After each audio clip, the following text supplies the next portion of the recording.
Hello, good evening to all. Welcome है आज का सेशन में आपका। Yes, welcome to all. उम्मीद है आप सभी अपना सेहत का ध्यान रखेंगे और सेफ होंगे। Yes, good evening. जो आज का हमारा सुबह के सेशन था टीचिंग टेक्निक्स, उसमें थोड़ा इंस्ट्रप्शन था वेदर का, तो वो नहीं हो पाया। बट मैं कोशिश करूंगा कि जल्दी से जल्दी आपको वो क्लासेस सारी यूट्यूब पे अवेलेबल करवा दूं। ओके, तो आज जो हम सीखने जा रहे हैं वो है टेस्ट एंड इट्स करेक्टनेस। तो हम आज सीखेंगे कि टेस्ट क्या होता है और उसकी क्या वो मुख्य कैरेक्टरिस्टिक्स हैं, वो क्या रहने वाली है जिससे वो खास रहता है, हमें क्या फॉलो करना है, वो सब हम देखेंगे कि कैरेक्टरिस्टिक्स क्या है टेस्ट की और टेस्ट क्या रहता है। ठीक है। Myself Dinesh Kashyap from NST Calicut. Okay, so we are start our session now. If you have any doubt you can write it down on description box और live chat. Immediately I will clarify that. जो आज का हमारा objective रहने वाला है mainly 5 रहेगा।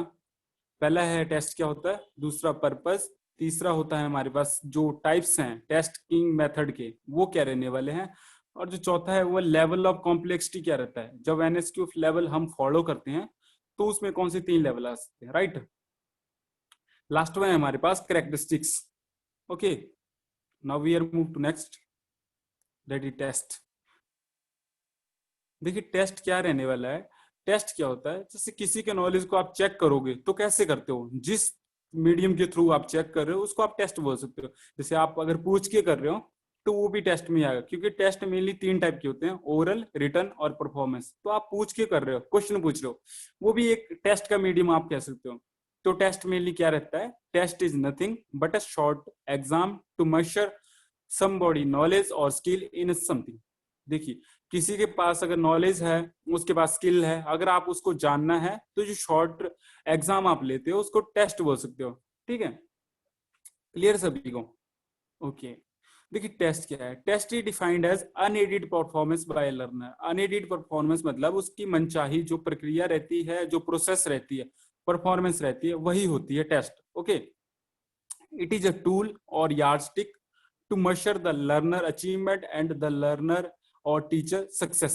देखिए ये क्या है, एक टूल है। टूल मतलब इसको आप अप्लाई करके अपनी इफेक्टिवनेस भी चेक कर सको, कितना आपने अच्छा टीच किया है, आप क्या स्ट्रेटेजीज फॉलो कर रहे हो, तो कौन सा आपने टीचिंग प्लान फॉलो कर रहे हो, वो डायनेमिक चल रहा था या वो जर्नल चल रहा था। ठीक है, तो वो भी आप देख सकते हो कितना अप्स एंड डाउन रहने वाला है आपकी टीचिंग की इफेक्टिवनेस में। ठीक है, तो ये क्या रहता है, एक टूल रहता है, एक यार्ड स्टिक रहती है, जिससे आप क्या मेजर करते हो लर्नर की अचीवमेंट की, वो कहाँ तक पहुंचा, उसका जो गोल है वो उस पर कितना ओरिएंटेड है या नहीं है। ठीक है, तो उसकी अचीवमेंट को आप चेक कर सकते हो, राइट। आप अपनी सक्सेस को पता कर सकते हो कि मैं कितने अच्छे मैनर में टीच कर रहा हूँ, राइट। देखिए it can also be defined as a tool. ये एक टूल की तरह भी काम करता है, क्योंकि इसमें सेट ऑफ क्वेश्चन रहने वाले हैं। जब बहुत सारे क्वेश्चन रहेंगे तो एज ए टूल की तरह काम करेंगे। देखिए टूल से हम कैसे काम करते हैं, स्टेप बाय स्टेप। तो क्वेश्चन जो होंगे वो स्टेप बाय स्टेप होंगे, तो इस पे एज ए टूल भी हम कह सकते हैं। ठीक है, और इसको क्यों यूज करा जाता है, use to measure assess the skill and knowledge of the learners what they have been learn और बीन टॉट। जो आपने सिखाया है, जो वो सीख रहे हैं, ठीक है, उनके नॉलेज को और प्रैक्टिकल को जानने के लिए आप टेस्ट का यूज करते हो। ठीक है, अभी आता है पर्पस। कि पर्पस टेस्ट का कहने वाला है, कोई ज्यादा वो नहीं है, बट कुछ हमने यहाँ पे डिस्कस करने की कोशिश करी है। अगर आपके पास बहुत अच्छे पॉइंट्स हैं, इफेक्टिव तरीके हैं, तो आप डिस्क्रिप्शन में लिखो, हम उनको भी फॉलो करेंगे। देखिए पर्पस क्या रहता है पहला टेस्ट का, कि आप जो बेसिक सिलेक्शन कर सकते हो। अब देखिए बेसिक सिलेक्शन कैसा होता है, जैसे हर बंदे का, हर बच्चे का एक इंडिविजुअल डिफरेंस रहता है। इंडिविजुअल डिफरेंस मतलब उसका जो समझने का लेवल है वो अलग रहेगा, जो आपका टेस्टिंग का मेथड है वो भी अलग अलग रहने वाला है। ठीक है, तो आप क्या सिलेक्ट कर सकते हो, कैंडिडेट को एंट्रेंस टेस्ट के लिए भी आप सिलेक्ट कर सकते हो। जैसे एंट्रेंस टेस्ट जो अभी चल रहा था CITS का 2020, बट वो अभी तक नहीं हो पाया क्योंकि कोरोना बीच में है ना। तो एक टेस्ट का माध्यम है जिससे निमी क्या कर रहा है, अच्छे अच्छे बच्चों को सिलेक्ट करेगा, किसके लिए, CITS के लिए, है ना, ताकि वो अच्छे से ट्रेनिंग करें और कल दिन भविष्य में वो इंस्ट्रक्टर बने। ठीक है, तो ये एक सिलेक्शन टूल भी है, राइट। इससे आप अंडरस्टैंडिंग का लेवल का पता लगा सकते हो अपने टीचर की टीचिंग लर्निंग प्रोसेस की भी। ठीक है, अब टीचर की भी लर्निंग का इससे पता लगता है, क्योंकि जब वो टेस्ट लेगा तो वो जब क्वेश्चन ऐड करेगा तो आउट ऑफ सिलेबस नहीं होना चाहिए। ठीक है, तो टीचर की लर्निंग की जो थिंकिंग का लेवल है उसका भी आपको पता लगेगा कि टीचर ने क्या अंडरस्टैंड करा था, क्या उसने टीच किया था और वो क्या टेस्ट ले रहा है। ठीक है, देखिए, to know how far the teacher has been successful in teaching, देखिए वो कितना अपने गोल से दूर रह गया ट्रेनिंग्स को सिखाने के लिए, वो भी पता कर सकते हो एक टेस्ट से, ठीक है, राइट। टू क्लासिफाई और ग्रेड द लर्नर, देखिए लर्नर को आपने ग्रेड देना है, एक इवेल्युएशन करनी है उनकी, तब भी तो टेस्ट चाहिए आपको। देखिए, to encourage and motivate, motivation करनी है आपको क्लास में, तब भी आप टेस्ट कर सकते हो। एनकरेज करना है उनको, एनकरेज कैसे करेंगे, जब हम आप टेस्ट लेते हैं, एग्जाम करते हैं उनका, तो जब आप नंबर शो करोगे कि जो गौरव है उसको 50 नंबर आ रखे हैं और जो सुमित है उसको 25 आ रखे हैं आउट ऑफ 100, ठीक है, तो एक कंपटीशन बढ़ता है, क्योंकि जब गौरव है उसके 50 नंबर आए, तो जो सुमित है वो ट्राई करे कि मैं गौरव की तरह ही अच्छे नंबर लाऊं। हालांकि गौरव के अच्छे नंबर हैं या नहीं है वो मैटर नहीं करता, बट अभी तो उसके 50 नंबर है, सबसे अच्छे है ना, तो उससे क्या होगा, एनकरेजमेंट बढ़ती है, क्लास की पार्टिसिपेशन बढ़ती है, ठीक है। आप क्रिएट करते हो उनकी फीलिंग को, किसके लिए, कंपटीशन के लिए, आप उनकी फीलिंग को, उनको मोटिवेट कर देते हो कंपटीशन के लिए, वो अच्छा परफॉर्म करेंगे, ठीक है। आप गाइड करते हो लर्नर को, उनके नॉलेज को देख के, जो भी उनका वीक पॉइंट है आप उसको गाइड करके उनको कहाँ पे स्टैंड करवाओगे, सबसे अच्छे पायदान पे जो उनके लिए सिलेक्टेड है, जिसके लिए वो टीचिंग प्रोग्राम में आ रहे हैं, लर्निंग के लिए आ रहे हैं, ठीक है। तो आप उनके वीक पॉइंट को भी दूर करते हो, टेस्ट से बता देते हो उनके वीक पॉइंट क्या क्या रहने वाले हैं, ठीक है। जो वीक पॉइंट रहेगा, फिर लर्नर जो क्या करता है वो उसी पे थोड़ा रेक्टिफाई करता है खुद को, राइट। देखिए, to help the parents to know the performance, देखिए अगर बच्चे में थोड़ी कमी रहती है, वो नहीं पढ़ता है आईटीआईज में, कॉलेज में, तो आप उनके पेरेंट्स को इन्फॉर्म करोगे, तो उनका जो पेरेंट्स होगा उसको थोड़ा सपोर्ट करेगा, उसको घर में पढ़ने के लिए बैठेगा, है ना। तो वो टेस्ट क्या हेल्प करता है कि पेरेंट्स को भी ये बताता है कि उसकी बच्चे की जो परफॉर्मेंस है वो क्या है, वो कितना कॉलेज में जाके, इंस्टीट्यूट में जाके सीख रहा है, ठीक है। जो एडमिनिस्ट्रेशन होता है, एडमिनिस्ट्रेशन मतलब जो भी आपका डेटा रखने वाला जो ऑफिस होता है, क्लर्क ऑफिस आप बोल सकते हो सिंपली, ठीक है। तो जो एडमिनिस्ट्रेशन होता है वो भी आपके रिकॉर्ड को, आपके ट्रेनिंग के रिकॉर्ड को मेंटेन कर सकता है, ठीक है, अच्छे से मेंटेन करेगा, तो आपको कोई दिक्कत नहीं रहने वाला है इवैल्यूएशन के टाइम में या रीचेकिंग के टाइम में। ओके, अभी आते हैं टेस्टिंग मेथड। देखिए, टेस्टिंग मेथड मेनली दो टाइप से रहते हैं, एक फॉर्मेटिव, दूसरा सबमेटिव। फॉर्मेटिव को नॉन स्टैंडर्डाइज भी बोला जाता है और सबमेटिव को स्टैंडर्डाइज। अभी हम देखते हैं सिंगल बाई सिंगल कि स्टैंडर्डाइज क्या होता है और नॉन स्टैंडर्डाइज क्या होता है। देखिए, जो नॉन स्टैंडर्डाइज है, इसके नाम से पता लग रहा है कि ये फॉर्मेटिव है, एक फॉर्मल सी अप्रोच है जिसको हम फॉलो कर रहे हैं। फॉर्मल अप्रोच मतलब सब कुछ इसमें कवर होने वाला है, आपका सिलेबस भी होगा, एक्सरसाइज भी होंगे, जो भी आपने शेड्यूल प्रिपेयर करा है, वीकली शेड्यूल, मंथली शेड्यूल और मास्टर शेड्यूल, जो भी है, जिस भी यूनिट से आप टेस्ट ले रहे हो, चाहे वीक के हिसाब से, चाहे टॉपिक के हिसाब से, चाहे मंथ के हिसाब से, इसमें क्या होगा, टीचर तो प्रिपेयर करता है, इंस्ट्रक्टर कंडक्ट करेगा उस एग्जाम को, बट उसका जो रिजल्ट होगा उसके बाद में आपको कोई सर्टिफिकेट नहीं मिलने वाला है, ठीक है। तो वो होता है नॉन स्टैंडर्डाइज टेस्ट, ठीक है। These are developed and design by instructor, instructor ही इनको तैयार करता है, डेवलप करता है, और इंस्ट्रक्टर ही रिस्पॉन्सिबल है उनके सारे क्वेश्चंस के लिए, सारी क्वेरीज के लिए, right, according to the standard level, attitude, mentality of the student. जो टेस्ट वो प्रिपेयर करेगा, टीचर प्रिपेयर करता है, वो सब कुछ मद्देनजर रख कर की टेस्ट तैयार करेगा कि बच्चे का स्टैंडर्ड क्या है, मैंने उसको कितना सिखाया है, किस लेवल तक मुझे क्वेश्चन ऐड करने हैं। 3 लेवल रहते हैं लर्निंग के, मेनली 3 लेवल रहते हैं, वो क्या है टेस्ट बनाने के, पहला है फैक्ट नॉलेज, दूसरा है कॉम्प्लिसिटी नॉलेज, तीसरा रहता है हमारा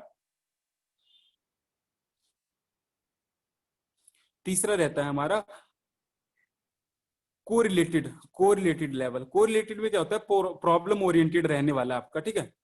तो जो भी एटीट्यूड है उसको भी मेजर रख करके, उसको भी ध्यान रख के टीचर क्या करता है, टेस्ट को प्रिपेयर करता है, ठीक है। अभी 3 नॉलेज को हम बहुत अच्छे ढंग से भी देखेंगे, ठीक है, जो 3 लेवल रहने वाले हैं नॉलेज के, जिसको हम टेस्ट प्रिपेयर करते हुए लेवल यूज कर सकते हैं, लेवल 1, लेवल 2, लेवल 3 जो रहता है वो हम अभी क्लियर करते हैं, ठीक है। These are not considered reliable and certificate will not issued। देखिए, इसमें जब आप ये टेस्ट क्लियर करते हो, मंथली टेस्ट देते हो, क्लास टेस्ट देते हो, तो आपको कोई सर्टिफिकेट नहीं मिलने वाला है, right. This can be use for monthly assessment और वीकली असेसमेंट। देखिए, अगर आपको किसी टॉपिक के हिसाब से असेस करना है, अभी आपने लेसन प्लान पढ़ा के, लेसन प्लान फॉलो करके असाइनमेंट दे दिया बच्चे को, बच्चे ने क्या किया कि आपको लिख के दे दिया, बट आपको पता होना चाहिए कि वो नकल मार के लिख के ला रहे हैं या कॉपी करके ला रहा है या वो खुद लिख रहा है, इनोवेटिव आइडियाज उसमें रहने वाले हैं।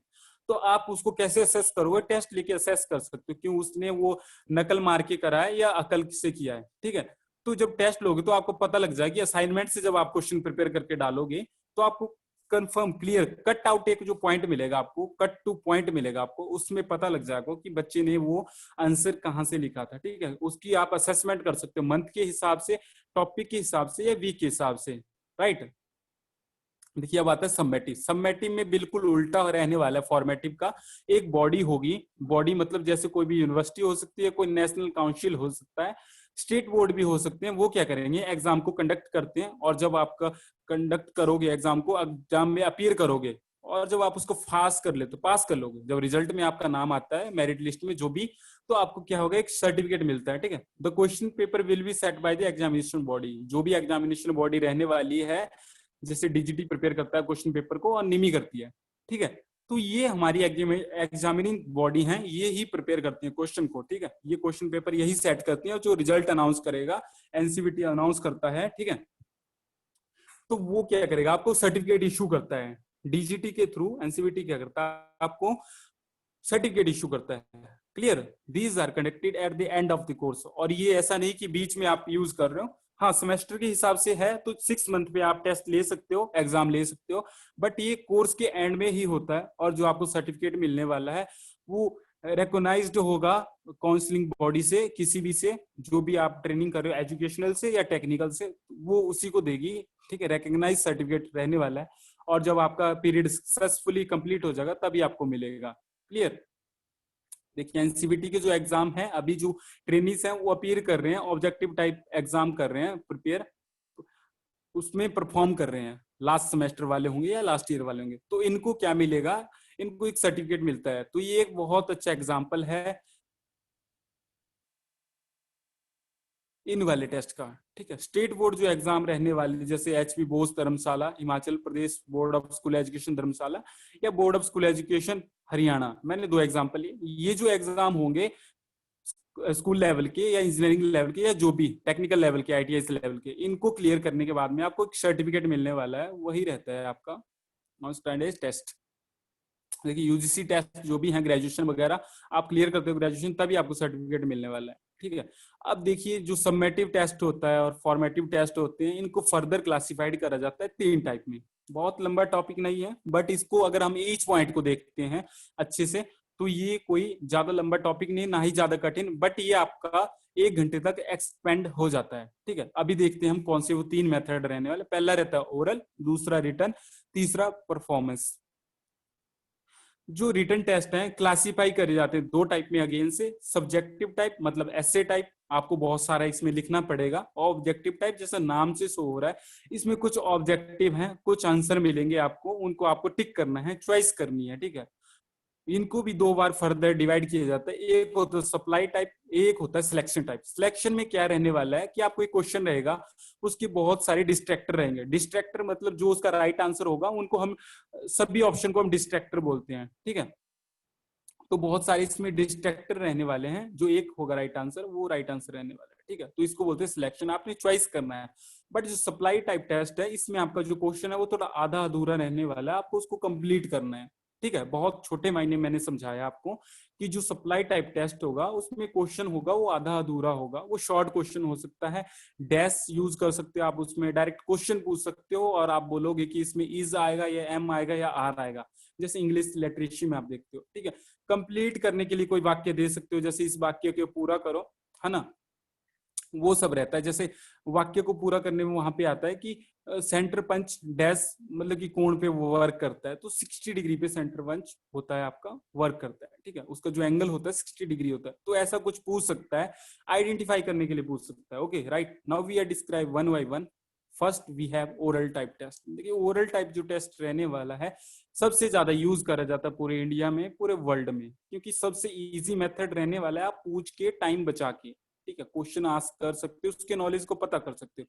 और इसका बहुत एक अच्छा एग्जांपल रहने वाला है इंटरव्यू टेस्ट। अगर ये वाला टेस्ट कहीं और फॉलो भी होता है ओरल टाइप टेस्ट, तो आप डिस्क्रिप्शन में लिखो, हम आपको अप्रिशिएट करते हैं आपके नॉलेज को। ओके राइट, देखिए इंटरव्यू में क्या होता है कि बहुत सारे बच्चों को एक क्वेश्चन आप पूछ सकते हो। जैसे इंटरव्यू भी छोड़ो, आप इंटरव्यू में तो आप जान पाते हो कि सिंगल का भी होता है, बट मैं आपको एक बहुत अच्छा एग्जांपल देता हूँ। जब आप +2 में थे, +1 2 में, और अगर आप नॉन मेडिकल या मेडिकल के स्टूडेंट रहने वाले हो, और वो भी छोड़ो आप, ठीक है, आपके पास एडिशनल सब्जेक्ट रहता है आईटी या फिजिकल एजुकेशन या म्यूजिक समथिंग कुछ भी, ठीक है। जैसे हम फिजिकल एजुकेशन की बात करते हैं तो वहां पे हमारा जो प्रैक्टिकल होता था तो हमें वो असेस कैसे करते थे, कौन से टेस्ट से करते, ओरली वो 10 लड़कों को बुलाते हैं, अगर आपको याद होगा तो जो आपका टीचर रहने वाला है वो 7-8 बच्चों को बुलाएगा, एक क्वेश्चन को थ्रो करेगा कि कबड्डी इंडिया में कब इन्वेंट हुई या उसको कब खेला गया, ठीक है, या कबड्डी को इंडिया में दूसरे कौन से नाम से जाना जाता है। तो वो क्वेश्चन क्या होता है, सभी के लिए होता है।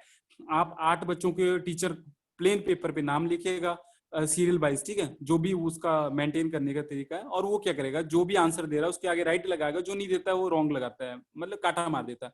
याद है ना सभी को। तो वो क्या होता है कि उसमें एक क्वेश्चन वो पूछ रहा है, 5 मिनट मान लो सभी को दिए जाने, तो 5 मिनट ही वेस्ट हो रहे हैं। अगर आप एक ही क्वेश्चन बार बार पूछ रहे हो तो नकल होने का चांस है। जैसे आप मेरे से पूछ रहे हो, अगले चाइल्ड से आप वही क्वेश्चन पूछ रहे हो, तो मैं तो नकल करवा दूंगा ना दूसरे को, है ना। तो वो सब बैरियर लग जाते हैं ओरल टाइप टेस्ट में। 10 बच्चों को आप एक साथ में असेस कर सकते हो, एक क्वेश्चन के लिए आपको बहुत सारा टाइम बचने वाला है। ओके, वर्बली आप क्वेश्चन आस्क करते हो, ठीक है, depends upon the timing duration that is before और after the completion of course. देखिए बिफोर में भी आप आस्क कर सकते हो पहले, और आफ्टर भी कर सकते हो, ठीक है। जैसे आप किसी टॉपिक को अनाउंस कर रहे हो बट वो बहुत ही खतरनाक, बहुत ही सावधानी वाला प्रैक्टिकल है या टॉपिक है, ठीक है, उसमें अगर कोई गलती करते तो बहुत नुकसान होता है, आपको भी इंजरी आ सकती है, या जो भी इंस्ट्रूमेंट यूज कर रहे हो उसको भी थोड़ा हानि होता है। तो आप क्या करते हो, उसको वार्न करते हो, ठीक है, आप उसके बारे में बताओगे, कोई टेस्ट ले सकते हो, क्वेश्चन असाइन कर सकते हो। तो वो क्या होता है, बिफोर उससे पहले और आफ्टर उसको कंप्लीट करने के बाद में आप उनका एक्सपीरियंस भी ले सकते हो, फीडबैक ले सकते हो। वो कौन से रहते हैं, इंटरव्यू टाइप क्वेश्चन रहते हैं या ओरल टाइप, वो टेस्ट मेनली रहने वाला है। आई होप आपको ये क्लियर हो चुका है। अभी हम बढ़ते हैं नेक्स्ट में, that is our written test. देखिए रिटन टेस्ट मेनली क्या रहने वाला है, इसमें जो इफेक्टिव है, बहुत इफेक्टिवनेस मिलने वाली है आपको, क्योंकि जो बच्चा है अपने विचारों को लिखेगा। देखिए अगर आपको बहुत आपने ध्यान से दिया होगा पेपर, आप कोई चाहे इंग्लिश का पेपर ले लो या कोई भी +2 तक के एग्जाम या ग्रेजुएशन में भी, तो अगर उसमें इंस्ट्रक्शन पढ़ते हो आप, तो पहली इंस्ट्रक्शन तो सभी को याद होगी कि सभी प्रत्येक क्वेश्चन का 1 मार्क्स है ना, ऐसा लिखा होता है वहां पे, हर एक क्वेश्चन का 1 मार्क्स है, नेगेटिव मार्किंग नहीं है ना, 2-3 रूल ये मिले होते हैं, साफ सफाई का विशेष ध्यान रखो। बट आप उसमें कंसीडर करते हो, ध्यान से देखते हो, तो वहां पे एक पॉइंट और होता है, वहां पे लिखा होता है विद्यार्थी स्वयं के शब्दों में उत्तर दें। उनको ये नहीं चाहिए होता कि आप गाइड से नकल मारो, वहां पे खिड़की बना दो वहां से, उससे लिख दो, या आगे वाले से चीटिंग करो, पीछे वाले से चीटिंग करो। वो थोड़े होता है रिटन टेस्ट, हाँ वो होता है, बट उसको हम फॉलो करते हैं ईडीएम चीटिंग के लिए, बट वो राइट मैनर नहीं है। उसमें क्या होता है कि जो आपकी इफेक्टिवनेस होती है वो नकल मारने पे नहीं होती है, आपकी व्यूज पे होती है। जो भी आप व्यू लिखते हो आपको उसका आंसर मिलता है। देखिए अभी मैं आपको और करेक्ट करता हूँ रिटन टेस्ट के लिए। जब आप 5th तक थे तो कोई भी नकल मारना नहीं जानता होगा, अगर जानता होगा तो वो थोड़ी बहुत मारता है, थोड़ी स्ट्रिक्टनेस होती है 5th तक, क्योंकि उस टाइम बच्चे का जो ब्रेन होता है बहुत अच्छा डेवलप करते हैं टीचर्स, क्योंकि वो फ्यूचर में उसको किसी की भी सहारे की जरूरत ना पड़े सब्जेक्ट के लिए, उसको इंडिविजुअली समझ आना चाहिए, राइट। तो क्या होता है उस टाइम हम क्या लिखते हैं, जैसे हमें कोई याद आता है, जैसे चाचा नेहरू पर निबंध लिखो, हमने पूरी साल वो पढ़ा होता है, जब हम फाइनल में लिखते हैं तो अपने साइड से भी हम उसमें लाइन ऐड करते हैं ना, कि चाचा नेहरू को ये कहा जाता है, उनका बर्थ ईयर ये, उन्होंने ये करा वो करा, है ना, 2-4 लाइन हम एक्स्ट्रा लिखते हैं, तो वही होती है हमारी इफेक्टिवनेस, राइट, सही हूं ना मैं। तो वो आपकी इफेक्टिवनेस चेक करी जाती है, आपके विचारों को, आपकी नॉलेज को असेस करा जाता है रिटन टाइप टेस्ट में, ठीक है। These question answer both are in written form, question भी आपको रिटन फॉर्म में ही मिलेगा, आंसर भी आपको रिटन फॉर्म में ही देना है। देखिए ओरल टाइप जो टेस्ट था उसमें आपको क्वेश्चन भले ही वो लिख के दे दें या पूछ के करें, 2 ऑप्शन रहने वाला है, बट आपका जो आंसर होगा वो ओरली ही रहने वाला है, वर्बली ही रहेगा। बट रिटन में क्या होता है, क्वेश्चन भी लिखित ही मिलेगा, आंसर भी लिखित ही में देना है, ठीक है। Question can be spread over the entire syllabus, पूरे जो सिलेबस रहने वाला है उसी से आपका क्वेश्चन पेपर बन के आएगा, कोई ऐसा नहीं कि एक्स्ट्रा आने वाला है, कहीं से बाहर से आने वाला है, वो सभी नहीं रहने वाला, ठीक है। विच गिव्स यूनिफॉर्म असेसमेंट, जो भी आप आइडियाज लिखोगे तो आपको एक यूनिफॉर्म असेसमेंट मिलने वाला है रिटन टाइप टेस्ट में। बट रिटन टाइप टेस्ट का एक डिसएडवांटेज ये है, लिखने के लिए बहुत टाइम लगता है, प्रिपेयर आप जल्दी कर सकते हो, बट जब आप असेस करोगे तो हो सकता है आपको बैरियर आ जाए कि उनकी लैंग्वेज आपको पढ़ना नहीं आ रहा, लैंग्वेज मतलब उनका हैंड राइटिंग आपको समझ नहीं आ रहा, तो आप उनको गलत असेस कर सकते हो ना, गलत इवेल्यूशन करोगे उनका, ठीक है। तो उसके लिए अभी स्टॉप कर रहे हैं थोड़ा थोड़ा रिटन टाइप टेस्ट।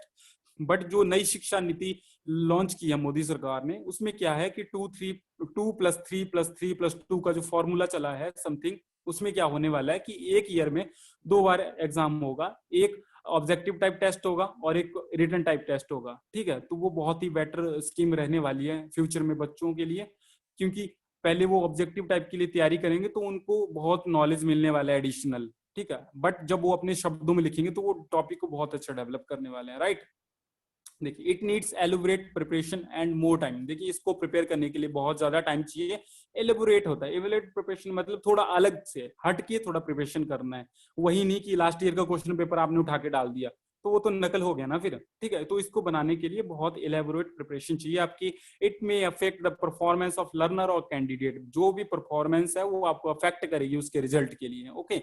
हो सकता है आपको बैरियर आ जाए, उसका लैंग्वेज समझ नहीं है, तो वो भी एक बैरियर हो सकता है। Permanent record of the test can be maintain. देखिए, इसका जो रिकॉर्ड रहने वाला है वो आप बहुत अच्छे से मेंटेन रख सकते हो। देखिए, अगर मैं आपको एक और एग्जांपल देता हूँ, अगर आपने +2 पास करी है, आपको याद होगा, तो एक जर्नल रूल है हर स्टेट बोर्ड का। जब आप +2 पास करते हो, +2 तक के जो भी आप एग्जाम देते हो, आपका जो पेपर होगा, जो आप लिख के देते हो अपने बोर्ड को, चाहे वो हिमाचल बोर्ड रहने वाला है, चाहे केरला बोर्ड, चाहे हरियाणा बोर्ड, चाहे कर्नाटक बोर्ड, कोई भी, वो उस पेपर को, आपके रिजल्ट को 7 साल तक, आपकी जो लिख के दिया है आपने, आपकी आंसर शीट को 7 साल तक वो संभाल के रखता है। 7 साल के बाद वो क्या करेगा, उसको ऑनलाइन डाल देता है आपके डॉक्यूमेंट में फर्दर रीचेकिंग के लिए, जैसे आप कहीं फर्जीवाड़ा में पाए जाते हो फॉरेन वगैरह में तो।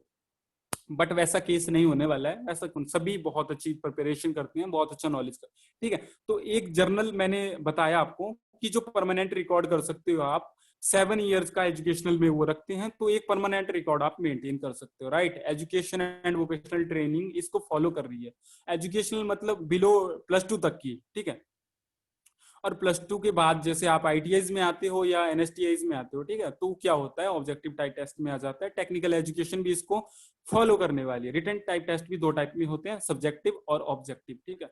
सब्जेक्टिव की बात करते हैं, जैसे इसके नाम से पता लगे सब्जेक्ट, बहुत सारा सब्जेक्ट आने वाला है इसमें। सब्जेक्ट मतलब थोड़ा लेंथी चलना पड़ेगा। इसमें क्या होता है, ऐसे टाइप टेस्ट, जैसे हम कोई निबंध लिखते हैं या दिवाली वगैरह लिखते हैं, या जैसे हमें कोई टास्क दिया जाता है स्किल कंपटीशन के लिए, हमारा टीचर बोलता है, हमारे इंस्ट्रक्टर बोलते हैं क्लास में कि आप टाइप्स ऑफ फाइल पे लिखो कि रेती कितने प्रकार की होती है, उनका क्लासिफिकेशन भी दो। तो आप थोड़ा लेंथी लिखने वाले हो ना, आप अपने आइडियाज लिखोगे कि उसमें डबल कट भी रहने वाला, रास्प कट रहने वाला, वस्टर्ड फाइल रहने वाली है, ठीक है, जो भी रहने वाला है आप लिखोगे ना, तो वो लेंथी जाएगा। Question are few and short. Question बहुत छोटा रहने वाला है कि व्हाट इज चीजल, चीजल का ले लो अभी आप, या फाइल का लो, what is file and classify. देखिए, क्वेश्चन कितना छोटा है कि उसका चीजल को बताओ आप, या फाइल को बताओ और उसका वर्गीकरण करो, क्लासिफिकेशन जो भी है वो बताओ। बट जो आंसर है वो बहुत लेंथी रहने वाला है, तो वही होता है आपका सब्जेक्टिव टाइप टेस्ट, ठीक है। Setting of question paper is easy. Question paper की जो सेटिंग है बहुत इजी, 5 मिनट में आप बोर्ड पे लिख के क्वेश्चन दे सकते हो।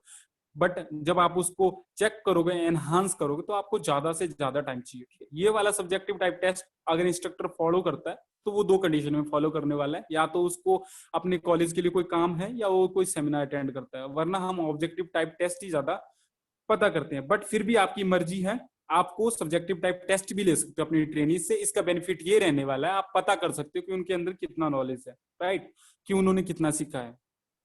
देखिए, सब्जेक्टिव टाइप जो टेस्ट है किसके लिए यूजेबल है, क्वालिटी ऑफ नॉलेज को चेक करने के लिए, ठीक है। तो आप रिमेंबर कर लो, जो सब्जेक्टिव टाइप टेस्ट रहता है क्वालिटी ऑफ नॉलेज चेक करने के लिए यूज किया जाता है। It is useful to test and personality. देखिए, पर्सनालिटी को भी आप पता कर सकते हो, क्योंकि जब अपने पर्सनालिटी के हिसाब से आप अपने आइडियाज दोगे, तो सीधी सी बात है, आपकी पर्सनालिटी तो एक्सप्लेन हो रही है ना, right. It is useful to test theoretical knowledge. देखिए, थ्योरी का अगर नॉलेज आपको पता करना है कि मुझे कितना नॉलेज है, पीओटी का मुझे कितना नॉलेज, ठीक है, अभी मैं इसको पीपीटी को पढ़ के बता रहा हूँ या मैं कुछ अपने आइडियाज दे रहा हूँ, है ना, तो वो क्या रहने वाला है, थियोरेटिकल नॉलेज। आप मेरा नॉलेज चेक कर सकते हो किससे, सब्जेक्टिव टाइप टेस्ट से। और मैं सलाह देता हूँ कि एमसीक्यू आप टॉपिक पढ़ने के बाद में किया करो, ठीक है। Question are asked generally in the form of introductory type. जो क्वेश्चन होंगे वो कुछ ऐसे आने वाले होंगे आपको, डिफाइन चीजल, चीजल को डिफाइन करो, बट आंसर जो है वो बहुत लंबा आएगा। Explain the transformer. देखिए, क्वेश्चन कितना छोटा है, ट्रांसफार्मर को एक्सप्लेन करो, बट आंसर कितना लंबा है। Compare the generation of computer. देखिए, क्वेश्चन कितना छोटा है, कंपेयर कर रहे हो, बट जो आप एक्सप्लेन करो बहुत बड़ा जाना। State the lesson plan, state the 4 step of lesson plan. तो 4 स्टेप जब आप लेसन प्लान के बताओगे तो आंसर बहुत लॉन्ग जाने वाले। प्रिपरेशन बताओगे, प्रेजेंटेशन बताओगे, एप्लीकेशन और इवैल्यूएशन, ठीक है। Describe the law of mutual induction का आप लॉ बता रहे हो, डिस्क्राइब कर रहे हो, तो थोड़ा आंसर लंबा जाने वाला है, राइट। डिस्कस कर रहे हो, discuss the term of pedagogy, pedagogy की टर्म को आप डिस्कस कर रहे हो, तो बहुत डिस्कशन लंबा जाने वाला ना, जो आंसर है डिस्कशन में लिखोगे तो लंबा जाएगा। ओके राइट, आई होप समझ आ गया आपको। कोई भी डाउट है तो डिस्क्रिप्शन करो आप। देखिए सब्जेक्टिव टाइप टेस्ट में आपको थोड़ा लेंथी लिखना पड़ता है, ये एक एग्जांपल आपके लिए अंडरस्टैंडिंग के लिए, राइट। देखिए ऑब्जेक्टिव टाइप टेस्ट, इसके नाम से ही पता लग रहा है कि कुछ ऑब्जेक्टिव हैं, ठीक है, और ये बहुत अच्छे से हैं। देखिए इस टेस्ट को हाई डिग्री ऑफ रियलेबिलिटी के नाम से भी जाना जाता है, क्लियर। तो फाइनल के लिए आप क्लियर कर लो कि which test are well known as high degree of reliability, तो वो क्या है, ऑब्जेक्टिव टाइप टेस्ट है, ठीक है। ये कौन कंडक्ट करता है, बहुत ज्यादा मात्रा में कंडक्ट होते हैं, हर एजुकेशन बॉडी इसको फॉलो कर रही है, इसमें टाइम बहुत ज्यादा सेव हो रहा है, ठीक है। The test are divided into two major character, इनको भी दो बार क्लासिफाई किया गया। पहली क्लासिफिकेशन है सप्लाई टाइप टेस्ट। सप्लाई मतलब वही कि आप थोड़ा क्वेश्चन वगैरह बताओगे, ठीक है। सिलेक्शन में आपको थोड़ा चूज करना है, एमसीक्यू टाइप बोल सकते हो आप, नाम से क्लियर हो। सप्लाई क्या रहने वाला है, सप्लाई को भी 3 बार डिवाइड करा जाता है, ठीक है, मेनली 3 बार, बट यहाँ पे 4 डिवीजन रहने वाले हैं। Short question, direct question answer, completion type test, identification type test. देखिए जो आइडेंटिफिकेशन टाइप टेस्ट है वो मेनली प्रैक्टिकल में लिया जाता है, बट जनरली तरीके में हम बोलते हैं supply type test theoretical knowledge के लिए। तो 3 तरीके रहने वाले हैं, ओके। एमसीक्यू पढ़ के आपको ये नॉलेज नहीं मिलने वाला, राइट। थियरी क्लियर कर लो, ठीक है। तो मैंने शुरू में कहा था कि आपको ज्यादा नहीं रहने वाला, बट अगर आप इनको बहुत ज्यादा ईच टर्म को देखते हो तो ये बहुत एक्सपेंड होगा, शायद 1 घंटे तक आपका टाइम लगने वाला है, ठीक है। ये मैं नहीं बोल रहा हूँ मेरा सेशन का टाइम जा रहा है, बट अगर आप इनको पढ़ते हो अच्छे तो इतना टाइम लगता है, ठीक है। अभी हम डिस्कस करते हैं 1 बाय 1। देखिए सिलेक्शन टाइप जो टेस्ट है उसमें आप चॉइस करते हो, ठीक है, अपने हिसाब से चॉइस करते हो, जो भी जिसका ओपिनियन आपको सही लग रहा है आप उसके साथ जाओगे। देखिए मल्टीपल चॉइस एमसीक्यू जो क्वेश्चन रहता है वो इसमें आता है सिलेक्शन टाइप में। मैचिंग करते हो आप, मैचिंग अभी मना कर दी है, नहीं आती एग्जाम में, क्योंकि मैचिंग में कई बार गलत मैच कर देते हो आप लोग, तो उसमें कंफ्यूजन होता है, तो वो अभी स्टॉप कर रही है गवर्नमेंट, ठीक है। मल्टी फैक्ट, एक क्वेश्चन के बहुत सारे आंसर रहने वाले हैं। जैसे हमारे पास क्वेश्चन आता है कि व्हाट इज ट्रांसफार्मर, ट्रांसफार्मर लिखा होगा, 5-7 उसके फैक्ट लिखे होंगे। जैसे म्यूचुअल इंडक्शन, तो उसका प्रिंसिपल क्या है, mutual induction. Two binding, primary binding, secondary binding, तो एक ट्रांसफार्मर के बहुत सारे फैक्ट वाले आंसर है ना। जैसे म्यूचुअल इंडक्शन पे काम करता है, राइट। टू बाइंडिंग रहने वाली, इसमें प्राइमरी बाइंडिंग, सेकेंडरी बाइंडिंग, तो बहुत सारे आंसर आएंगे, तो वो रहता है मल्टी फैक्ट। और लास्ट आता है ट्रू फॉल्स, ठीक है। ट्रू फॉल्स वैसे हमें यूज नहीं करना है, बट अगर आप यूज कर रहे हो तो उसके साथ में वाई यूज करो। वाई जब आप यूज करोगे, वाई या हाउ कि ये कैसे है, तो वो अपना थियोरेटिकल नॉलेज बताएंगे। देखिए आप एमसीक्यू टाइप में क्या करते हो, रट्टा मार लेते हो, ठीक है। आप क्या पढ़ते हो कि जो एडी मॉडल है कब डिस्कवर हुआ, आपको ईयर दे दी जाएंगे 1950, 1975, 1956, नन ऑफ दिस, तो आप जो भी ऑप्शन होगा उसके साथ जाओगे, ठीक है। बट आपको थ्योरी क्लियर नहीं, तो क्या फायदा। तो वो क्या हुआ, एक टाइप का ट्रू एंड फॉल्स वाला ले सकते हो आप। या आपका क्वेश्चन रहने वाला है कि ये वाली जो टर्म है वो ब्रॉडर है, ये क्या है, तो उसमें आप बोलते हो सही है गलत है, तो ट्रेनी क्या करेगा, तुक्का मारेगा, ठीक है, रोट नहीं करेगा, यस यस सर राइट, ये राइट है। तो अगर तुक्का लगे तो यस वेरी गुड, तो उसमें क्या फायदा, फ्यूचर तो अंधकार में ही जाएगा ना उनका। वो तुक्का मार रहा था ना, आपकी गुस्से से तो वो बच गया, आपके प्रकोप से वो बच गया, बट उसका जो फ्यूचर का नॉलेज है वो तो खत्म हो गया ना। तो आपको क्या करना है कि हाँ आपने बहुत सही बोला, ये क्यों है, ये क्यों है, ये वर्ड आप उसमें ऐड करो, हाउ, ये कैसे है, क्यों है, ये वाई, वो पूछो, तब ये ज्यादा यूज कर सकते हो आप। अदरवाइज आपको इनको यूज नहीं करना है, ट्रू एंड फॉल्स को, राइट।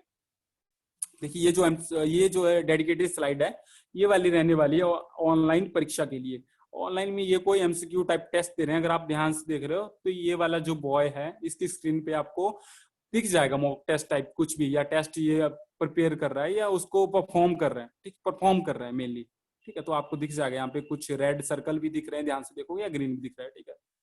तो ये ऑब्जेक्टिव टाइप टेस्ट चल रहा है। परफॉर्मेंस टेस्ट, जगह इस पता लग रहा है नाम से, परफॉर्म करना है समथिंग, मतलब ये वाला जो टेस्ट है प्रैक्टिकल में हम मेनली यूज करते हैं, ठीक है। स्टूडेंट क्या करता है, जो भी उसका नॉलेज रहने वाला है उसको डेमोन्स्ट्रेट करेगा, किसके सामने, आप लोगों के सामने। जो भी उसने स्किल अटेन करा है उसको आप इवेल्युएट कर सकते हो कि जो उसने स्किल सीखा है वो आप इसको चेक कर सकते हो, वो रहता है प्रैक्टिकल टेस्ट या परफॉर्मेंस टेस्ट आप बोल सकते हो, skill test you also called.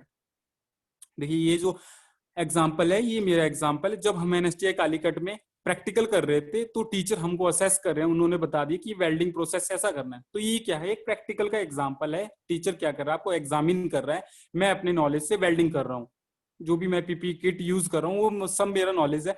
Teacher बस मेरे को चेक करेगा कि उन्होंने मेरे को कितना सिखाया और मैं कितना उसको यूज कर रहा हूँ। ओके, यही रहने वाला है। देखिए, यहाँ पे एक कैंडिडेट हैं, मेरे कोलिग्स हैं, वो क्या कर रहे हैं, गैस चार्जिंग कर रहे हैं सिस्टम में, तो वो अपने नॉलेज से कर रहे हैं। अभी ये जो गैस चार्जिंग कर रहे हैं वो बाई वेट मेथड से कर रहे हैं, ग्राम के हिसाब से गैस डाल रहे हैं उसमें वेट करके, ठीक है। अनदर मेथड भी रहने वाले हैं, जैसे एम्पियर चेक करके भी आप उसमें गैस डाल सकते हो, सिस्टम में गैस ऐड करते हो, या आप प्रेशर के हिसाब से भी डाल सकते हो, ठीक है। पीएसआई के बारे में रेफ्रिजरेशन वालों को ज्यादा अच्छा क्लियर होगा, मैकेनिकल ट्रेड को, ठीक है। तो ये परफॉर्मेंस कर रहा है, ये जो कोलीग्स है मेरे, वो क्या कर रहे हैं, अपनी परफॉर्मेंस को दिखा रहे हैं, अपने टीचर क्या कर रहा है, एग्जामिन कर रहा है, तो ये परफॉर्मेंस का एक एग्जाम्पल रहने वाला है। अभी अनदर कोलीग्स है मेरे, वो क्या कर रहे हैं, नाइट्रोजन का प्रेशर डाल रहे हैं किसी सिस्टम में, तो वो अपने नॉलेज से फॉलो करके डाल रहे हैं कि मैं पीएसआई में डाल रहा हूँ या मैं सिर्फ अंदाजे से डाल रहा हूँ, तो उनका अलग अलग नॉलेज है। तो ये स्लाइडें उनके लिए डेडिकेटेड है। अभी लास्ट वन जो कोलीग्स हैं, मेरे कोलीग्स हैं, वो क्या कर रहे हैं, कूलिंग को चेक कर रहे हैं। एक जो स्प्लिट एसी है उसकी कूलिंग को चेक कर रहे हैं। जब वो कूलिंग चेक कर रहे हैं तो दो मेथड रहने वाले हैं, आप पूरे रूम का टेम्परेचर चेक कर सकते हो, या आप सिर्फ सिस्टम का देखना चाहते हो कि उसकी कितनी कूलिंग है, तो आप हाथे मशर कर सकते हो, यार आप थर्मोमीटर से भी चेक करते हो। जनरली थर्मोमीटर से करा जाता है, बट जब आपके पास ज्यादा एक्सपीरियंस है, आपके पास ज्यादा नॉलेज है और वो एक्सपीरियंस की तरह यूज कर, तो आप ऐसे जैसे ये हाथ से कूलिंग चेक कर रहे हैं वैसे भी आप कर सकते हो, ये भी राइट मेथड रहने वाला है, ठीक है। तो ये कुछ स्लाइड थी जो डेडिकेटेड है परफॉर्मेंस से। आई होप ये आपको क्लियर हो गया, ठीक है। अभी आता है 3 लेवल ऑफ कॉम्प्लेक्सिटी। देखिए, 3 जो लेवल रहने वाले हैं कॉम्प्लेक्सिटी के, वो कौन से रहने वाले हैं, पहला रहने वाला है फैक्ट नॉलेज, दूसरा रहने वाला है प्रॉब्लम सॉल्विंग, तीसरा रहने वाला है फंक्शनल अंडरस्टैंडिंग, कि वो कितना सीखता है, कौन कौन से प्रिंसिपल उसने अप्लाई किए अपने नॉलेज में, राइट।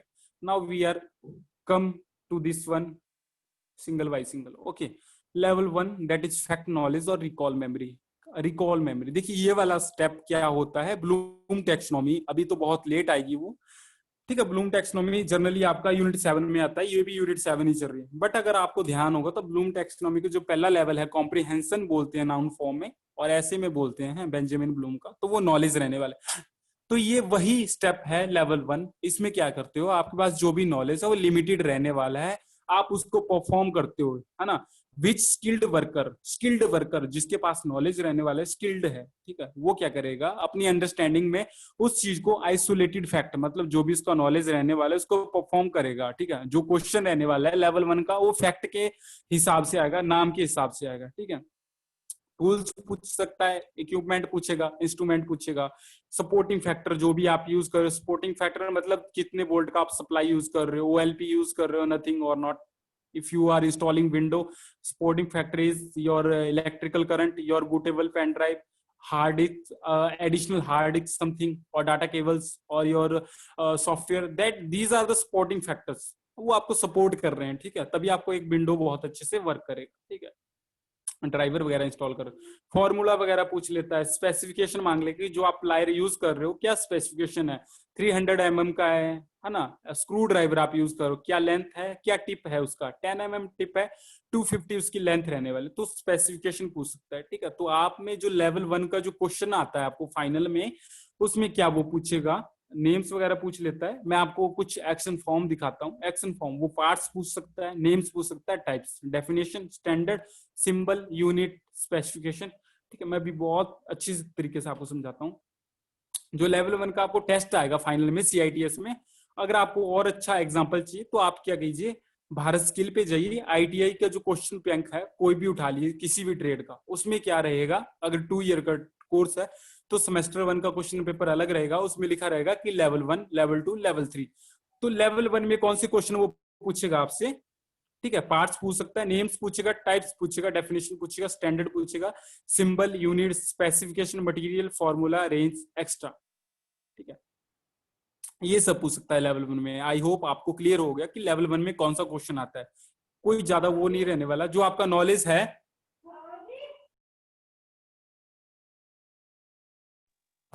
ना, जो भी रहने वाला है वो यही पूछेगा, ठीक है। तो लेवल 1 में क्या है, जो भी आपका नॉलेज है, जो आपने जर्नली तरीके से सीखा, जो आपने रिटेन करा, आप किसी चीज के बारे में जान पाते हो, लेवल 1 सबसे छोटा लेवल है, ठीक है। सीआईटीएस में जो पीओटी एग्जाम होता है, सारे एग्जाम जो होते हैं सीआईटीएस के सेकंड लेवल में और थर्ड लेवल में चलते हैं, अभी उनको भी हम देखते हैं, ठीक है। लेवल 1 का क्वेश्चन क्या रहने वाला है कि करंट का सिंबल पूछ सकता है, यूनिट पूछ सकता है उसके कि यूनिट क्या करंट की, एम्पियर रहने वाली है, एब्रीविएशन किस वर्ड में आप डिनोट करते हो वो पूछ सकता है। ठीक है, तो स्लाइड से आपको क्लियर हो जाएगा, हम ज्यादा नहीं इस पे डिस्कस करने वाले। आपके पास बहुत अच्छे एग्जाम्पल हैं तो आप डिस्क्रिप्शन में लिखो, हम आपको अप्रिशिएट करते हैं आपकी नॉलेज को। ओके, देखिए दूसरा आता है फंक्शनल अंडरस्टैंडिंग। फंक्शनल अंडरस्टैंडिंग है कि आप अभी आपके पास स्किल है, बहुत ज्यादा स्किल है, आप पार्टिसिपेट कर सकते हो, प्रोफेशनल नॉलेज अपना डेवलप है आपका वो दे सकते हो। देखिए प्रोफेशनल नॉलेज से आपको याद करवाता हूं मैं आपको, जब आप आईटीआई में रहते हो तो आपका जो नॉलेज होता है वो बेसिक नॉलेज रहता है, बट जब आप सीआईटीएस कर रहे हो या कर चुके हो तो आपका जो नॉलेज है वो एडवांस्ड है, प्रोफेशनल है। ठीक है, प्रोफेशनल में अब जो आपका क्वेश्चन पेपर है वो थोड़ा हाई लेवल का आने वाला है। हाई लेवल मतलब वो आपका जो आपने डेवलप किया है ब्रेन में, जो आप समझ रहे हो वो पूछेगा। जो आप एमसीक्यू पढ़ रहे हो सकता है उसमें से 10% आए, बाकी का जो 90% रहने वाला आपने जो उससे पढ़ा, कंटेंट से जो पढ़ा है, थिएटिकल से, बुक से, उसी से वो पूछने वाला है। राइट, तो आपको होप समझ आ गया। एक्शन वर्ब क्या रहने वाला है, जो भी लेवल 2 का क्वेश्चन होगा, पेपर होगा, वो कैसा रहेगा, कंपैरिजन पूछ सकता है, डिफरेंसेस पूछेगा कि डिफरेंस करो आप दो चीजों में, एडवांटेज पूछ सकते हैं कि लेसन प्लान का एडवांटेज क्या है, क्या वो पूछेगा what are the advantage of lesson plan over micro teaching. Micro teaching के उपरांत के ऊपर मतलब माइक्रो टीचिंग में कौन से एग्जाम्पल हैं, कौन से एडवांटेज है, मेरिट्स हैं जो लेसन प्लान में उससे बहुत बेटर है ना, जो भी वो पूछे। डिसएडवांटेज रहने वाला है operation, method, function, calculation, use, reaction, relation, purpose, process, procedure, application, everything. ठीक है, आप एक बार ऐसा करो, भारत स्किल पे जाना इस क्लास के बाद में, किसी भी जिस भी ट्रेड से आप हो, ठीक है, आपको बहुत अच्छा समझ आईटीआई का जो भी क्वेश्चन बैंक है वहां पे, उसको उठाओ, उसको डाउनलोड करो, उसमें देखो लेवल के हिसाब से मिलता है। अगर आपको नहीं मिलता है तो हम जूम पे एक डिस्कशन रखेंगे, उस पर मैं आपको और अच्छे से क्लियर करूंगा। राइट, लेवल 3 प्रॉब्लम सॉल्विंग जो भी अब आने वाला है लेवल 3 का, आपका अंडरस्टैंडिंग पे होगा, वो आपको थोड़ा जो भी आपने प्रोफेशनल नॉलेज जो भी रहा आपका, आपको उसमें थोड़ा डिस्टर्ब करने वाला है, आपको थोड़ा प्रॉब्लम ओरिएंटेड क्वेश्चन देगा। ठीक है, तो लिमिट रहने वाली है थिंक की, प्रोसेस की, और वो क्या रहने वाली है, कैसा क्वेश्चन आस्क करेगा आपसे, प्रॉब्लम पूछ सकता है कि एक रेफ्रिजरेटर रन नहीं कर रहा है, क्या प्रॉब्लम है, एक विंडो इंस्टॉल नहीं हो रही, क्या दिक्कत आ रही, हो सकता है आपने पेन ड्राइव जो है बूट नहीं करा, अच्छे से कमांड नहीं दी, है ना, कोपा के लिए एग्जांपल है। इलेक्ट्रिकल के लिए बोल सकते हैं कि कोई ट्रांसफार्मर है वो वर्क नहीं कर रहा है, तो क्या प्रॉब्लम रहने वाले, हो सकता है आपको जो सप्लाई है वो इम्प्रॉपर है ना, जो भी आप यूज कर रहे हो, कुछ भी, मेरे को ज्यादा नॉलेज नहीं है इलेक्ट्रिकल का, बट आपको बताओगे ना कि क्या प्रॉब्लम रहने वाला है। ठीक है, डिफेक्ट्स पूछ सकता है कि रेफ्रिजरेटर में कूलिंग हो रही है, बहुत कम हो रही है, तो क्या डिफेक्ट रहने वाला है, तो आप बोल सकते हो डोर गैस्केट जो है वो थोड़ी लूज है। रेमेडीज पूछ सकता है आपकी, क्या मैं इलाज करूं, है ना। जैसे पावलोस थ्योरी पे अगर हम लेवल 3 अप्लाई करते हैं तो उसमें वो पूछ ले कि क्या प्रॉब्लम थी डॉग की, तो डॉग की प्रॉब्लम क्या थी, वो उसका रिस्पॉन्स वो आज आप एज ए प्रॉब्लम ले सकते हो ना, है ना। उसके लिए वो प्रॉब्लम है कि उसका जो सलाइवा है, लार है, वो टपकती है, लेकिन आपके लिए एक रिस्पॉन्स है कि उसको खाना चाहिए। डिफेक्ट क्या था, अगर आप डिफेक्ट अप्लाई करते हो पावलोव थ्योरी में, तो डिफेक्ट ये है कि उसके लिए घंटी बजानी पड़ती है, आपको थोड़ा रेनफोर्समेंट करना पड़ता है ना, जब तक आप बेल अनाउंस नहीं करोगे वो दौड़ के नहीं आने वाला खाना खाने के लिए। राइट, रेमेडीज, अभी आपने बेल बजा दी, रिस्पॉन्स ले लिया, तो आपको क्या एग्जाम्पल मिला, क्या आपको रिजल्ट मिलने वाला, वो आप एज ए रेमेडीज में कर सकते हो, या कोई और भी गुड एग्जाम्पल है तो आप यहाँ पे फॉलो कर सकते हो। ठीक है, जो लेवल 3 है उसमें कैसा क्वेश्चन आस्क करेगा, प्रॉब्लम ओरिएंटेड, तो उसमें कैसे क्वेश्चन मिलने आ सकते हैं आपके, आते हैं analyse, cause, effect, fault, adjustment पूछेगा, सॉल्यूशंस मांग लेगा, सिचुएशन देगा आपको, रिपेयर्स बोलेगा। ठीक है, तो ये सब रहने वाला है। लास्ट आता है हमारा कैरेक्टरिस्टिक ऑफ गुड टेस्ट। देखिए टेस्ट के ओके, तो देखिए टेस्ट के जो कैरेक्टरिस्टिक्स हैं, हम हमेशा बोलते हैं टेस्ट हो या टीचिंग हो, should be in a smart manner. Smart क्या होता है, specific, measurable, achievable, realistic and time bound. ठीक है, ये सभी को क्लियर है, हम ज्यादा नहीं जाएंगे इस पे। देखिए अभी हम 1 बाय 1 देखते हैं, क्या वैलिडिटी रहने वाली है, रिलेबिलिटी क्या रहने वाली है, ऑब्जेक्टिविटी, उद्देश्य क्या रहने वाला है, उद्देश्यात्मक टेस्ट होना चाहिए वो क्या होता है, डिस्क्रिमिनेशन देखेंगे। ठीक है, कॉम्प्रिहेंसिवनेस भी देखते हैं। Now we are going with 1 by 1। Validity, validity में क्या होता है, जो टेस्ट होगा सब्जेक्ट मैटर पे ही डिपेंड करने वाला है, जो आपने पढ़ा है आप उस पे से ही एग्जाम लेते हो। ठीक है, तो वो क्या एक वैलिड है। अगर आप आउट ऑफ कोर्स डालते हो, क्वेश्चन डालते हो, तो बच्चे ने तो पढ़े नहीं, तो रिस्पॉन्स क्या देगा, क्या लिखेगा वो, कुछ नहीं लिखेगा ना, क्या टिक करेगा वो, नहीं टिक करने वाला है ना। तो आपका टेस्ट क्या होना चाहिए, वैलिड होना चाहिए, सिलेबस से ही जो आप पढ़ा रहे हो, जो भी आपके कोर्स में इंक्लूड है। हाँ, लेवल 3 अगर आप यूज कर रहे हो, अप्लाई कर रहे हो, तो थोड़ा टास्क ओरिएंटेड कर सकते हो, प्रॉब्लम दे सकते हो, हाँ जो उसने डेवलप किया ब्रेन में उससे पूछ सकते हो, पर कुछ हद तक, ठीक है। आउट ऑफ कोर्स आपको नहीं जाना है। It must be valid from the situation, जो हमने अभी बोला वो ये वही है, सिचुएशन से जो भी आपको टास्क दिया उन्होंने लेवल 3 में, उस हिसाब से क्वेश्चन पूछेगा। तो जो आपने डेवलप किया उसके बेस पे ही पूछना है उसको, ठीक है। जो एक सिंपल वे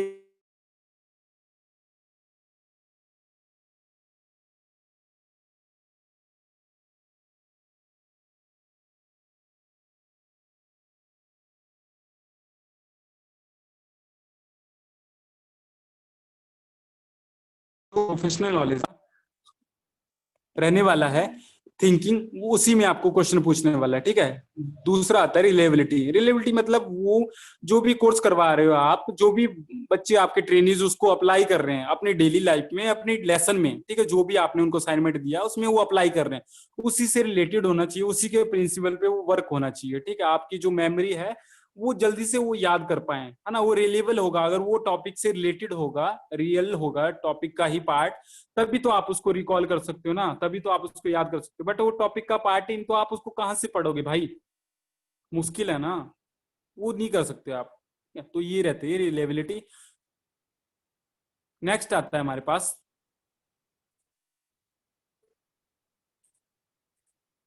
ऑब्जेक्टिविटी। देखिए, उद्देश्य हर चीज के होने चाहिए। अगर आप सीआईटीएस कर रहे हो तब भी आपका एक एग्जाम का लिए आपका ऑब्जेक्टिव है कि मुझे एग्जाम में बहुत अच्छा परफॉर्म करना है, मुझे सीआईटीएस करनी है, मुझे सर्टिफिकेट लेना है, तो आपका क्या ऑब्जेक्टिव है, आपका गोल क्या है, आपका एम है ना सीआईटीएस करना, ठीक है, आपका ड्रीम भी हो सकता है। तो वो क्या है, ऑब्जेक्टिव है। The test should be having objective, उसमें ऑब्जेक्टिविटी रहने वाली है, लक्ष्य रहने वाला है। ऑब्जेक्टिव मतलब ऑब्जेक्टिव क्वेश्चन नहीं, आपका एक लक्ष्य रहने वाला, एक उद्देश्य रहेगा, किससे, सब्जेक्ट जो आपने पढ़ाया है कोर्स से, उसी में से आपका एक ऑब्जेक्ट रहने वाला है, ठीक है, राइट।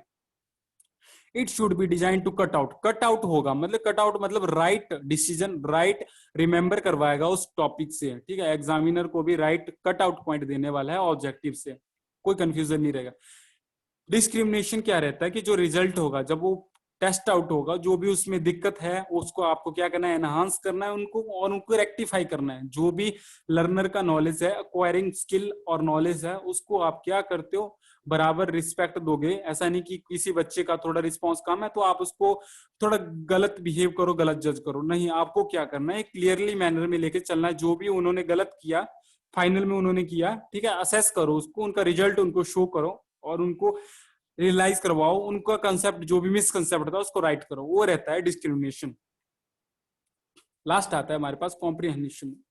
कॉम्प्रिहेंसिवनेस क्या रहता है कि जो टेस्ट होगा वो कवर होना चाहिए कॉम्प्रिहेंसिव। कॉम्प्रिहेंसिव मतलब जो भी टॉक टैक्टिक्स रहने वाली, फैक्ट रहने वाले, स्ट्रेटेजीज, टेक्निक्स, जो भी रहने वाला है, मल्टी फैक्टर वगैरह, वो सब्जेक्ट मैटर से ही रिलेटेड होना चाहिए, उसको बोलते हैं कॉम्प्रिहेंसिवनेस। मतलब आपका ब्रेन थॉट प्रोवोकिंग होना चाहिए, आपका जो आंसर है थॉट प्रोवोकिंग आना चाहिए। आपने जो पढ़ रखा है, जो आपने डेवलप किया, उसी का आंसर आपको देना है, ठीक है। उसके बेस पे आपको चूज करना है राइट आंसर को, कोर्स से रिलेटेड, बट वो होना चाहिए, ठीक है। By this learner must be feel that the learning situation encountered during the training period. मतलब जो भी वो फील कर रहे हैं, जो भी क्वेश्चन आया है, जो भी आपने पढ़ाया, उसी से एनकाउंटर्ड है, उसी से लिंक्ड है, ठीक है। जो भी ट्रेनिंग पीरियड में आपने करवाया इक्वली इंपॉर्टेंट है, राइट। आई होप आपको ये समझ आया। अगर कोई डाउट है तो डिस्क्रिप्शन में लिखो, ठीक है। Test must be easy and estimation. देखिए, बहुत इजी होना चाहिए टेस्ट, इतना भी इजी नहीं कि सभी नकल कर लें, आपको उनकी थिंकिंग का पता करना है, वो टेस्ट आपने लेना है, ठीक है। Requires minimum time to answer, सभी को बराबर टाइम देना आंसर के लिए। ऐसा नहीं कि दिस बॉय को आप 10 मिनट्स दे रहे हो, दिस गर्ल को आप 10 सेकंड दे रहे हो, वो नहीं होने वाला है ना। 10 मिनट का और 10 सेकंड में बहुत अंतर रहने वाला है। 10 सेकंड में तो हो सकता है वो सोच भी ना पाए, वो अपना नाम ही लिख पाएगी ना एग्जाम में। तो आपको बराबर टाइम देना है, हर क्वेश्चन के लिए भी, हर बॉयज के लिए भी। एक एग्जामिनेशन बॉडी जब एग्जाम तैयार करती है तो वो एक टाइम लिमिट के हिसाब से, थ्री का एग्जाम जो होता है 3 आवर का होता है, वर्कशॉप का जो एग्जाम होता है 2 आवर का रहता है, और जो ईडी का एग्जाम रहने वाला है वो 3 आवर्स का होता है। बट कई बार एग्जामिनेशन बॉडी 2 आवर ही देती है, ठीक है। तो वो अलग अलग होता है, वैसा नहीं, एक मिनिमम टाइम देना है सभी को आंसर करने के लिए, एक इक्वल टाइम होना चाहिए। As far as possible give equal time to. आपको क्या करना है, बराबर टाइम देना है क्वेश्चंस को, और उनको बराबर अंक में ही आपने क्वेश्चन क्या करने हैं, फॉलो करने हैं, ठीक है। Never ask question in a test which you are can not answer. देखिए वो क्वेश्चन आपने टेस्ट में नहीं पूछने जो आपने कभी सिखाया नहीं है, जो उनको आपने कभी बताया नहीं है, ठीक है। तो ये था हमारा टेस्ट एंड करेक्टरिस्टिक्स। हमने पढ़ा कि टेस्ट क्या होता है, टेस्टिंग मेथड क्या रहने वाले हैं, बहुत कुछ देखा हमने कि जो करेक्टरिस्टिक्स हैं वो कैसे फॉलो करते हैं इंस्ट्रक्शन लाइफ में, ठीक है। अगर आपको कोई भी डाउट है तो आप डिस्क्रिप्शन लिखो या कमेंट बॉक्स में आप लिख सकते हो, मैं उनको बहुत जल्दी सॉल्व करूंगा, ठीक है। तो इस सेशन से अगर आपको कोई डाउट है तो आप लिखो, कोई डाउट नहीं तो मैं सेशन को एंड करता हूं। थैंक यू आप सभी का सेशन में आने के लिए, आप अपना कीमती टाइम निकाल के आए, तो उसके लिए मैं आपका आभारी रहूंगा। ज्यादा से ज्यादा प्यार देते रहो आप हमारे यूट्यूब चैनल को, पीओटी क्लासेस के लिए, सीएससी की क्लासेस के लिए मेनली आप इस चैनल को फॉलो करो। वीडियो अच्छे लगे तो आप लाइक करो, चैनल को सब्सक्राइब करो ताकि आपको नोटिफिकेशन आ जाए हमारे नेक्स्ट क्लास का। ओके,